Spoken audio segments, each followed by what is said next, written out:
या युद्धात एक आश्चर्यकारक गोष्ट समोर येते. वृत्रासूर बाहेरून असुर होता, पण श्रीमद भागवत पुराणानुसार तो भगवान विष्णूचा महान भक्त होता. त्याला स्वतःच्या मृत्यूची भीती नव्हती. उलट त्याची इच्छा होती की मृत्यूनंतरही त्याचं मन भगवान विष्णूंच्या चरणी राहावं. अखेर इंद्राने दधीची ऋषींच्या अस्थींपासून तयार झालेल्या वज्राने वृत्रासुराचा वध केला. पण इंद्राचा विजय झाला तरी त्याचं संकट संपलं नाही.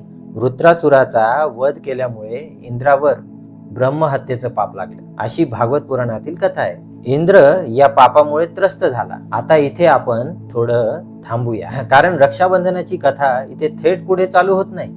रक्षाबंधनाशी संबंधित इंद्राची कथा वेगळ्या पुराण परंपरेत येते. भविष्य पुराणातील रक्षाविधानाच्या कथेनुसार एकदा देव आणि दानवामध्ये प्रचंड युद्ध झालं. ते युद्ध हेच होतं. हे युद्ध बराच काळ चाललं. शेवटी देवांचा पराभव झाला आणि इंद्राचं राज्यही दानवांच्या ताब्यात गेलं. इंद्र निराश होऊन देवगुरु बृहस्पतींकडे गेला.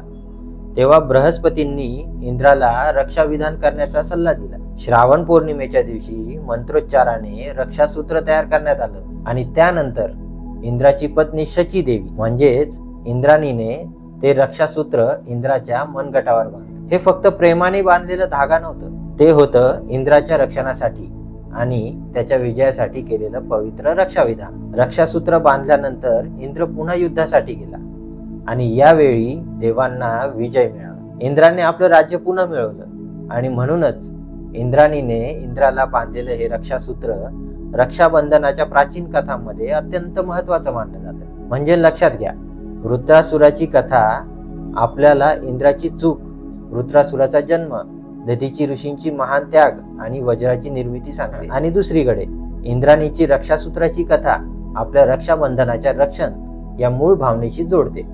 म्हणूनच आज आपण राखीला फक्त भाऊ बहिणींच्या नात्याचं प्रतीक म्हणून पाहतो, पण प्राचीन रक्षासूत्रामागची भावना होती आपल्या प्रिय व्यक्तीचं रक्षण व्हावं, तिच्यावर संकट दूर व्हावं आणि तिला विजय मिळावा. आणि म्हणूनच राखीचा हा छोटासा धागा फक्त धागा नाहीये, तो आहे प्रेम, आशीर्वाद आणि रक्षणाची भावना.